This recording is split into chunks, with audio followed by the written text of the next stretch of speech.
Sorry, y'all, man. Facebook keep cutting off on me and stuff, so what can I say? What can I do? So now, I'm only going to do this about 20 more minutes anyway. So, once again, I be at them good places and it messed up. So, but let's see if we can keep going on. Alright. I know my Bible it's been through some stuff because it have. But let's keep going. It says, and as he set up on the Mount of Olives, and what shall be the sign of the end of the world? That's what I stopped at, right? So, or the end of the age. So, shalom.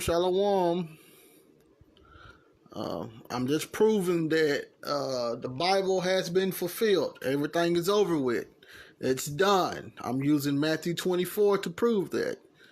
A lot of people might not hold that view, but I'm walking through Matthew 24 to show everybody what Christ prophesied and what he taught. So now, they asked him what will be the sign of the end of the age. This is my third installment because Facebook keep cutting me off. So now, we have right there, I have Hebrews 9:26. So let's just walk through it. Once again, Christ made a prophecy around 27 through 30 AD. So let's go to something around 60 AD. About 30 some odd years after Christ made that prediction. And let's see what we can find out.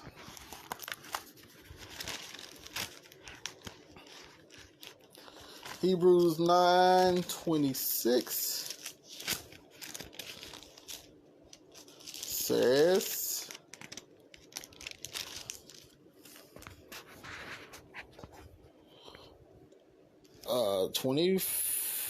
let's go to 24. For Christ is not entered into the holy places made with hands, which are the figures of the true, but into heaven itself. So the temple was just a figure of heaven. And now to appear in the presence of God for us. Once again, the temple was a figure of heaven. So don't forget, I will create new heavens and earth. We have the temple being called a figure of heaven. Not literal heaven, but a figure of heaven. Verse 25. Nor yet that he should offer himself often, as the high priest entereth into the holy place every year with the blood of others. Verse 26, for then must he often have suffered since the foundation of the world. But now, once in the end of the world, or age, had he appeared to put away sin by the sacrifice of himself. So, Christ's sacrifice happened during the time of the end. So, the end of the age, it just didn't last. It didn't take 4 days or 5 days. It took a correlation of 40 years. The same 40 years that's symbolic that it took them to get through the wilderness. That's the 40 years that it took for the age to come to an end. But now, let's see what it says. He offered himself as a sacrifice, right? So that means he had to die, correct? So what's the correlation of him offering himself as a sacrifice for the end to come about? Well, once again, everything you can find that Christ did, even his prophecy, is Daniel 70 weeks. So let's go to Daniel 70 weeks. Daniel 9:26. And after 62 weeks shall Messiah be cut off, but not for himself. So he wasn't cut off for himself. What does Hebrew 9:26 say? Let's go back there again. See, we got to get in here and make these correlations right. So Hebrews 9:26, or around 9:26, it says, that's 10. And I hate having to do this with one hand, but the internet. But anyway, it says, uh, had offered himself as the high priest enter into the holy place every year with blood of others to what? Atone for the sins of the people. For then must he have suffered since the foundation of the world. But now, once in the end of the age or world, hath he appeared to put away sin by the sacrifice of himself. Look, as it is appointed unto man once to die, but after this the judgment. So Christ was offered to bear the sins of many, and to them that look for him shall he appear the second time without sin unto salvation. So first of all, that's the second coming, and the people that were supposed to see this his second coming was the ones that looked for him. Everybody else was going to get taken by that flood or that army. But anyway, he offered himself to bear the sins of many. Daniel 9:26. Messiah should be cut off, but not for himself. So this Messiah being cut off wasn't for himself. According to Hebrews, which we all know, it was for the sins of others, not for himself. And the people of the prince that shall come shall destroy the city and the sanctuary. Okay. So we back at Matthew 24. We're trying to get there little by little if it quit cutting off. And I have 1 Corinthians 10, and I think that's 11 maybe? Or 30? Let's see here.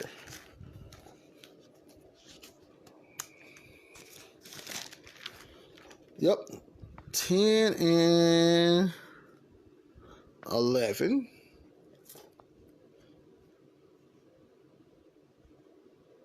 Now all these things happen unto them for ensamples, and they are written for our admonition, upon whom the ends of the ages or world are come. So that's once again that Paul is saying during his time, the end of the age or the end of the world has come. That time of the end. Same thing with the author of Hebrews said. Same thing what they asked him. When will that time be? What will be the signs of that time? So Paul started noticing and recognizing those signs. The only way for Paul to say that the end of the ages has came or what he was living during that time, that means the signs had to occur for it. So Paul saw some of these signs for him to know that the end of the age or the end of the world has come. The author of Hebrews saw some of these signs for him to know that the end of the age has came, or he was living at that time of the end. Let's go to John 12:48. That would be the last one. John 12:48. John 12. Let's see what 48 say. Let's get focused. It's like my old camera.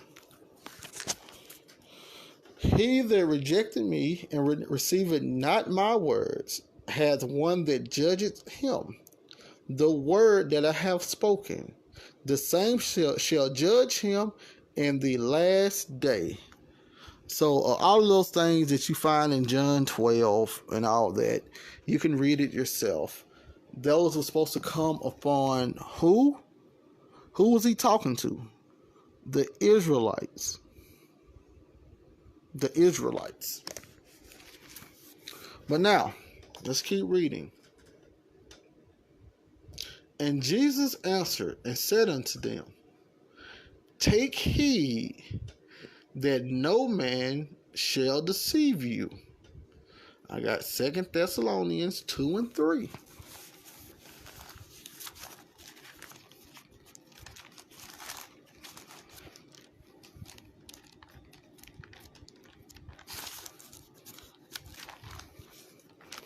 Sorry, y'all. Let's put this down. Y'all still can hear my voice.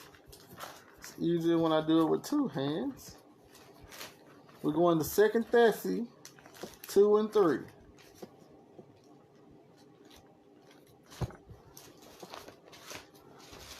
I don't know why 2 Thessalonians is always hard from me.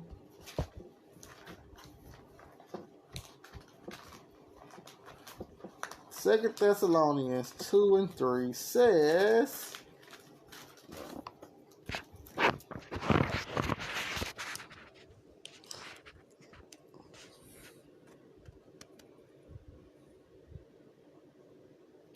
right, let's start at 1.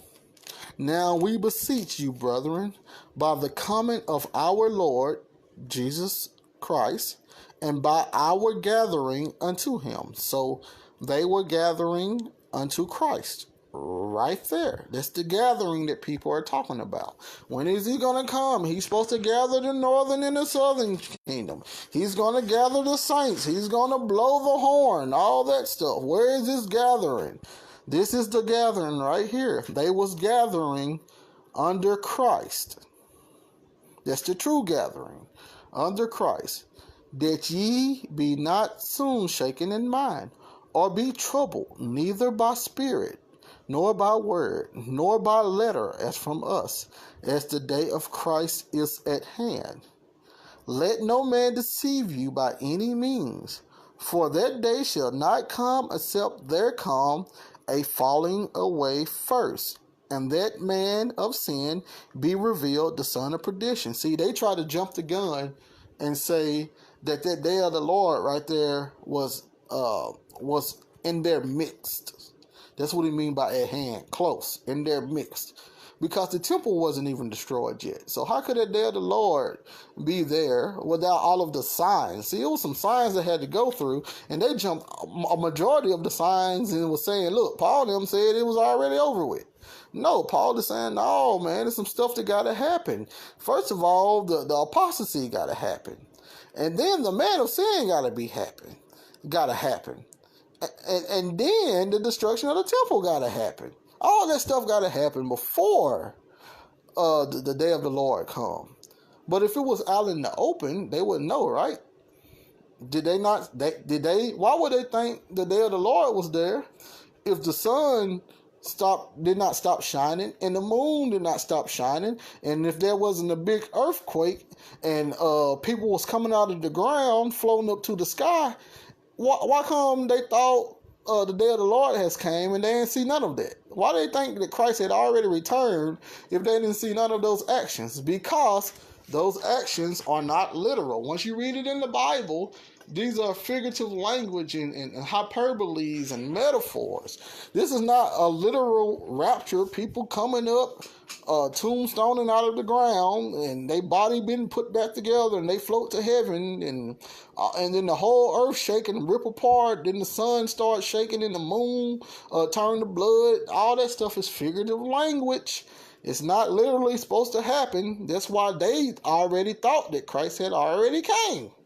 Paul had to let them know, no, some more stuff got to happen before that new covenant come and that kingdom of heaven come.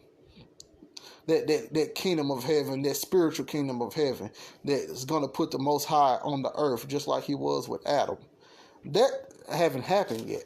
But anyway, let's keep going on. So Paul said, let no man deceive you, because the deception is real, was real. People still deceiving today, telling people that this is a future event. But now, for many shall come in my name, saying, I am Christ, and shall deceive many. Many people will say, I am Christ. How you doing, Mr. Chucky? Yes, sir. I ain't going to be on here too much longer. I'm just hitting a few things. So let's go to Revelation 6 and 2, because that's about the time of the end too, right? Why not go to Revelation? We should be able to find some correlation between Matthew. If Matthew is about the time of the end, and Revelation is about the time of the end, and Isaiah's 66, 65 is about the time of the end, and where else? Daniel is about the time of the end. Shouldn't all these have some things similar into it since they are about the same time period? You better believe it. So now, let's go to Revelation 6 and 2. The first thing Christ said, well, many will come in my name saying, I am Christ, and shall deceive many. Revelation 6 and 2. Let's start at 6 and 1. And I saw when the Lamb opened one of the seals. Okay, so these seals that Christ, because Christ is the Lamb, these seals that Christ is opening, what is the seal to? What's being sealed? The covenant. Covenants was taken in seals. Some of them was taken in actual 7 seals. So this will be Christ opening up that new covenant for mankind. So in order for that new covenant to come, he has to break those seals off of that covenant. That ensign, that stamp, he had to break them off. So this is the seals being broken off of that covenant, or of that papyrus, or whatever you want to call it, that has that covenant or the inheritance in it.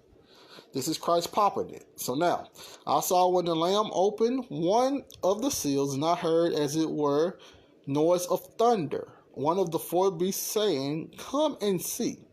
And I saw, and behold, a white horse, and he that sat on him had a bow. So now, who we know in the scriptures later on in Revelation having a white horse? Christ, right? Yep. And the crown was given unto him, and he went forth conquering and to conquer.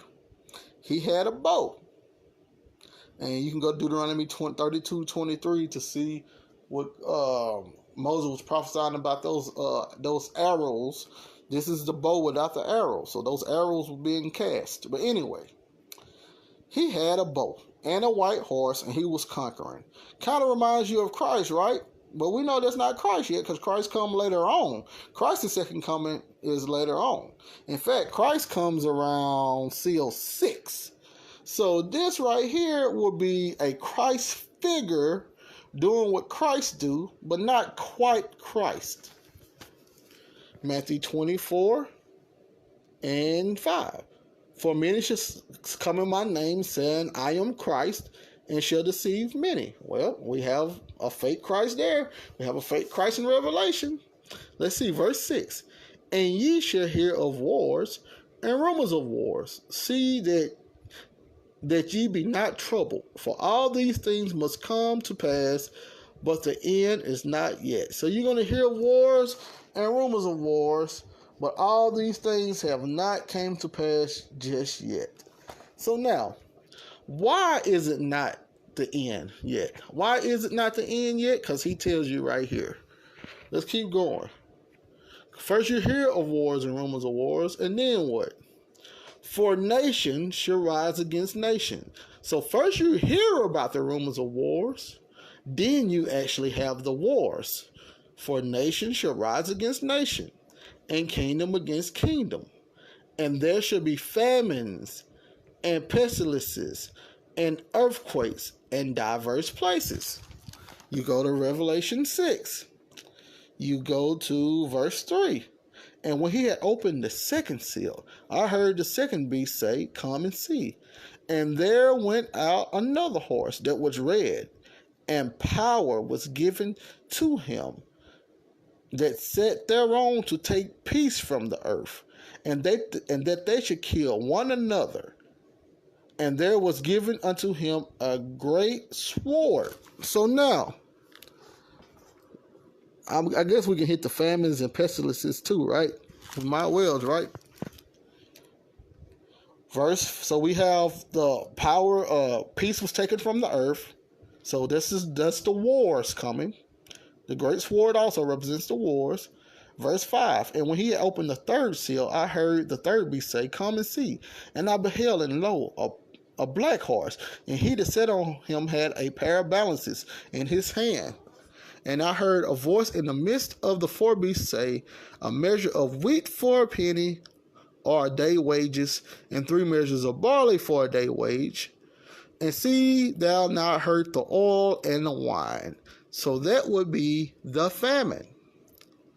Verse 7, and when he had opened the fourth seal, I heard the voice of the fourth beast say, Come and see.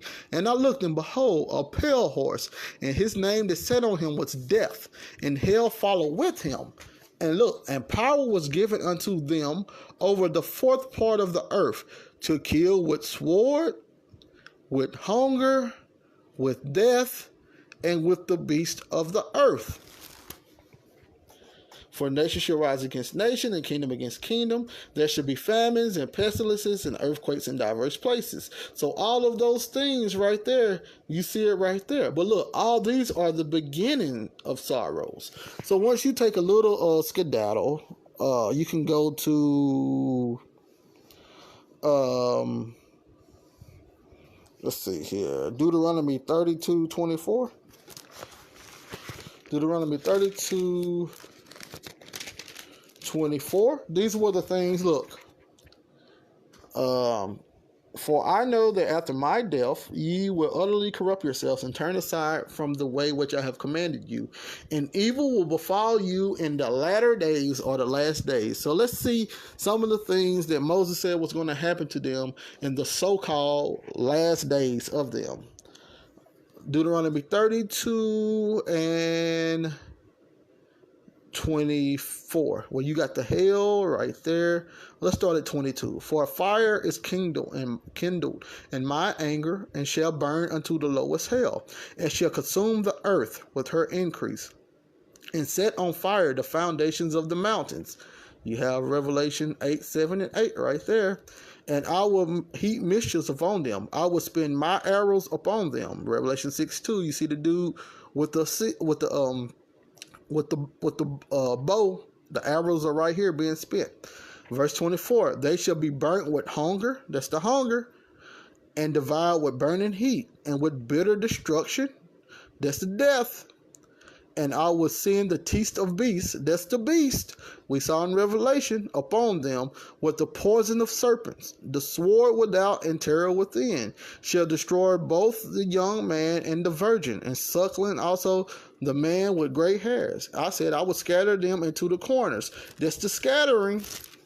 And you see all of that in Matthew 24 and Revelation 6, where we just came from, all the way up into the beast, with sword, with hunger, with death, and with the beast of the earth, all the way there. So we have right there. So then Matthew 24:9, then shall they deliver you up to be afflicted, and shall kill you, and ye shall be hated of all nations for my name's sake. Revelation 6:9. And when he opened the fifth seal, I saw under the altar of the souls of them that were slain for the word of God and for the testimony which they held. And they cried with a loud voice, saying, How long, O Lord, holy and true, dost thou not avenge our blood on them that dwell on the earth? And white robes was given unto every one of them, and it was said unto them, that they should rest yet for a little season until their fellow servants also, and their brethren that should be killed as they were, should be fulfilled. So now, what do we have here? We have, hold on, real fast. What do we have here? Matthew 24:10. And then shall many be offended, and shall betray one another, and shall hate one another. And we have that also. We just making correlations. Let's see what I got right here.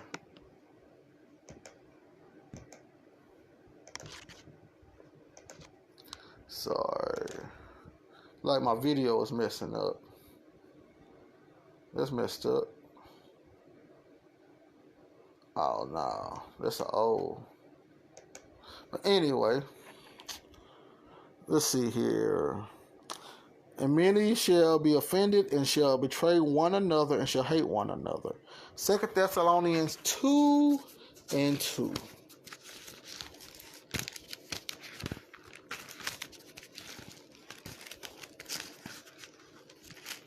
2 Thessalonians 2:2.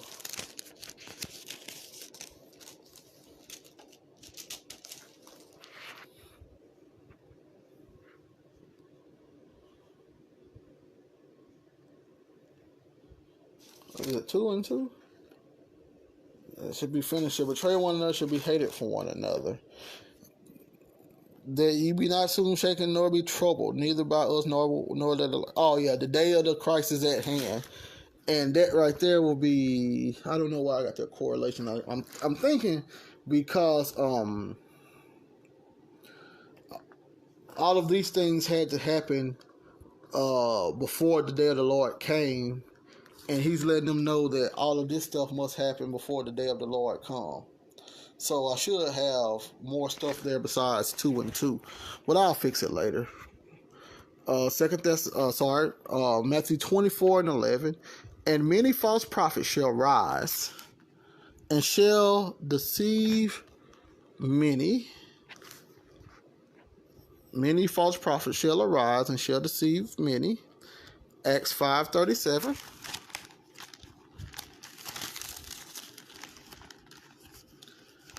Now I'm going to have to cut it off. And I'm going to make the last correlation at the end, and then we can go through it later. Acts 5:37. And after this man rose up Judah, well, it started at 36.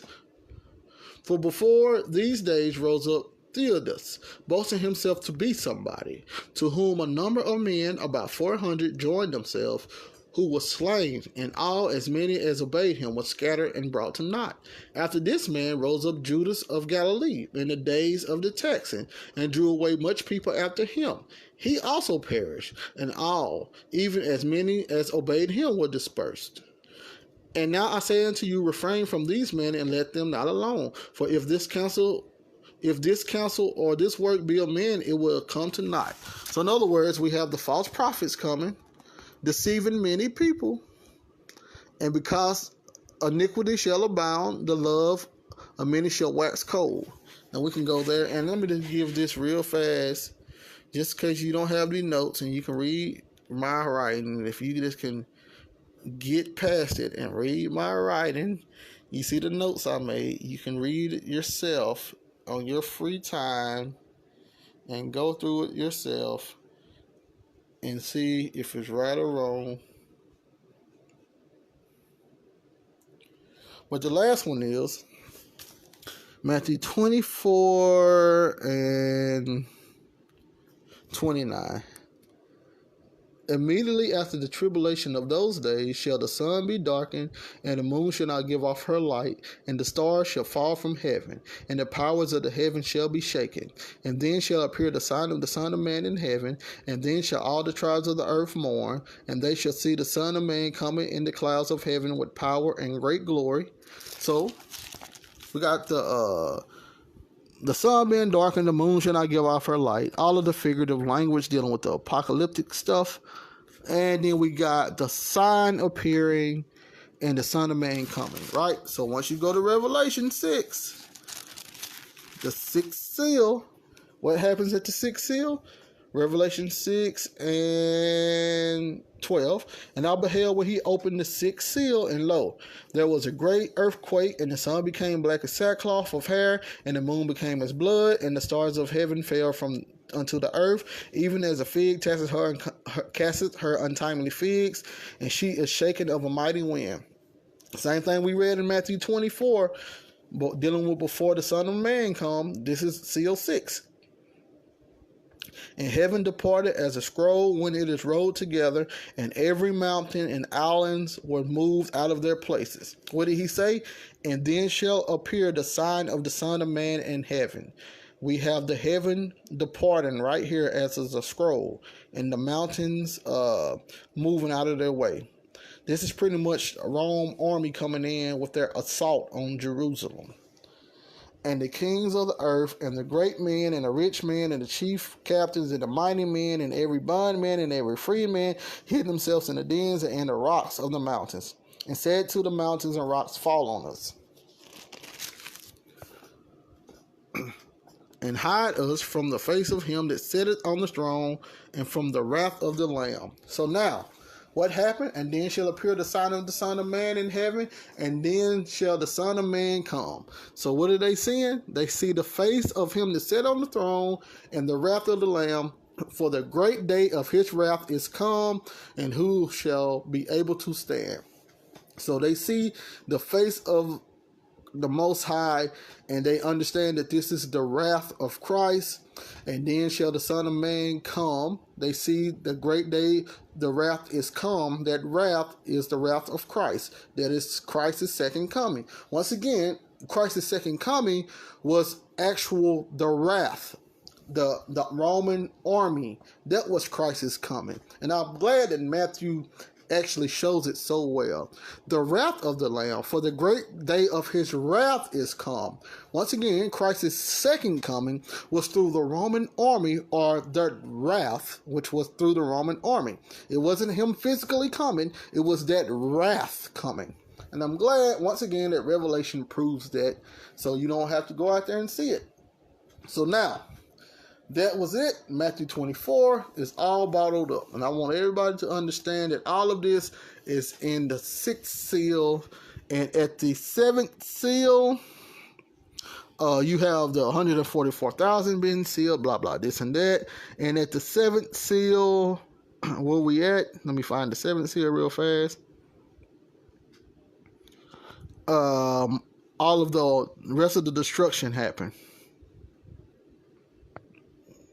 See more, the mountain burning with fire. We saw that earlier. We saw that in Deuteronomy. We have it right here again. The great mountain burning with fire. We got fire mingled with blood. We got the trumpet sounding. So we got all that stuff. So let's see if I can show you real fast where some of this stuff is coming from. And then I'm going to end it. Let's see here. Give me 1 second and then I will end it.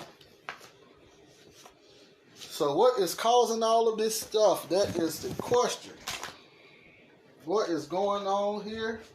Well, we have the answer.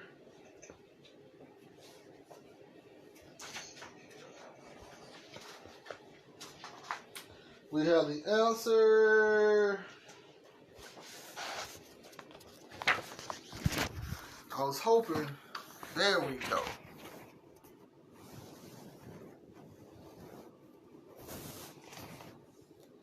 Try to see if we can get clearer. Something like this, but bigger.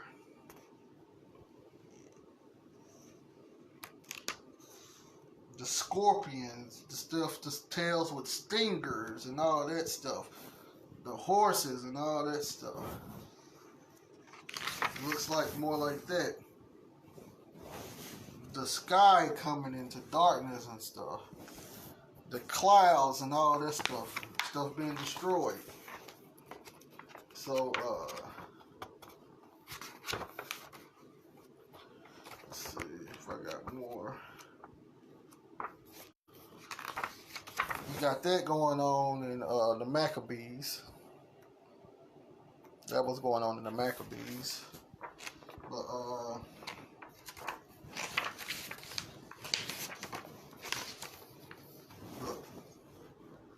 this is what they was fighting with back then. Stuff like this.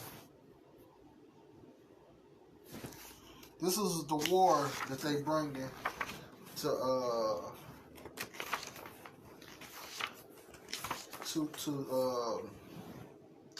Jerusalem.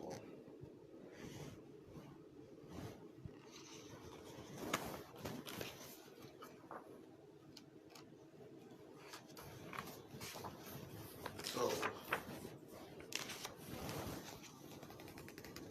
the seas becoming this blood, great stones coming on mountains.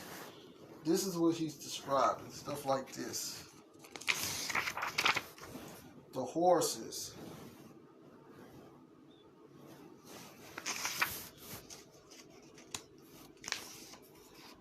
That's it.